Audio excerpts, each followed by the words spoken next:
তুলেছি।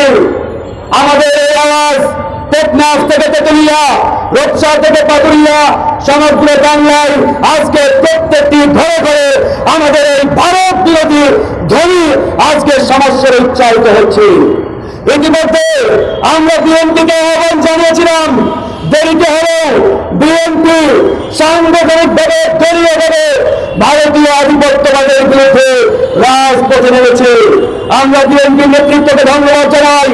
একই সাথে বিএনপির ভারপ্রাপ্ত চেয়ারম্যান তারেক রহমানকে বলতে চাই, আপনার দলে কোন ভারত প্রেমী নেতা থাকলে তাকে ঘাড় ধাক্কা দিয়ে বের করে দেন। কারণ বিএনপির লক্ষ কোটি তরুণরা, বিএনপির তৃণমূল, তারা চাই না বিএনপির মধ্যে কোন ভারতীয় দালাল থাকুক। সুতরাং বিএনপিকে সিদ্ধান্ত নিতে হবে, তারা ভারতীয় দালালদের তাদের দলের হাইকমান্ডে রাখবে, নাকি ভারত বিরোধী বাংলাদেশের লাখো কোটি মানুষের হৃদয়ের কথা বুঝে, সেন্টিমেন্ট বুঝে এরকম নেতাদের সামনে আনবে। সেই সিদ্ধান্ত তারেক রহমানকে আজকে নিতে হবে। প্রিয় বন্ধুগণ, আজকে আমরা তুলেছি, একই সাথে বলেছি, বাংলাদেশের রাজনৈতিক ক্যাবলা একমাত্র ঢাকা, দিল্লিতে নয়।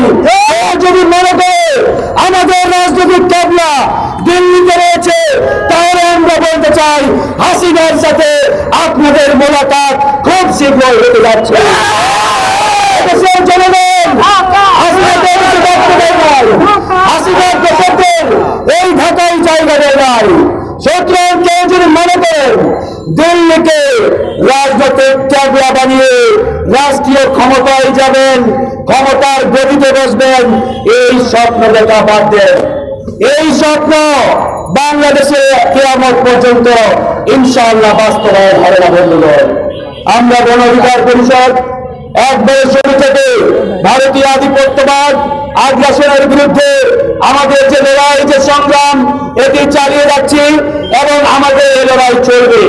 এই লড়াই এজন্যই চলবে, আমরা ভারতের সবচাইতে বড় পণ্য খনি হাসিনাকে বিতাড়িত করেছি, কিন্তু খনি হাসিনার রুহানি সন্তানেরা, রয়ের দালালেরা, মোদির এজেন্টরা আমাদের পরতে পরতে চেয়ারে চেয়ারে তারা বিরাজমান। প্রত্যেকটি মোদির দালালকে, রয়ের এজেন্টকে এই বাংলার মাটি থেকে উৎখাত না করা পর্যন্ত আমাদের এই লড়াই চলবে, এই লড়াই চলছে ইনশাআল্লাহ। একই সাথে আমরা সে সকল রাজনৈতিক ভারতীয় দালালদের হুঁশিয়ারি দিতে চাই, যারা দিনের বেলা রাজপথে ভারতের বিরুদ্ধে স্লোগান দেয় আর রাতের আধারে ওই মোদির হাই কমিশনে গিয়ে ওই মোদী সরকারের হাই কমিশনারের সাথে মিটিং করে আর ওই টাকার বান্ডেল পকেটে ঢুকে বাংলাদেশের তার অফিসে যায়। এরকম ভারতীয় রয়ের প্রেসক্রিপশনে নতুন নতুন বোঝানো অনেক নেতা রয়েছে, অনেক রাজনৈতিক দল রয়েছে। এদের কাছ থেকে একবারে আপনারা কমপক্ষে 500 মাইল দূরে থাকবেন।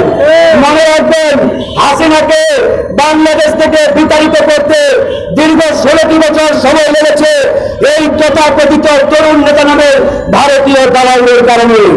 এই ভারতীয় খপ্পরে, এই ভারতীয় দালালদের খপ্পরে এই বাংলাদেশের জনগণ যদি না করতেন, তাহলে খনি হাসিনা দীর্ঘ 15টি বছর তার যে জালিমতন্ত্র, এই জালিমতন্ত্র আমাদের উপরে চাপিয়ে দিতে পারতেন না। আজকে সময় এসেছে এই ভারতীয় দালাল রয়ের এজেন্টদের কাছ থেকে আমাদের নিরাপদ দূরত্ব বজায় রাখতে হবে। অনেকেই প্রশ্ন করে, ভাই ভারতীয় দালাল চেনার উপায় কি? আমি তাদেরকে একবারে শর্টকাট একটা ফর্মুলা দিয়েছি। এই ভারতীয় দালালদের সেভাবেই চিনবেন, তারা কোনোদিন তাদের দলীয় দলের এই 5 আগস্টের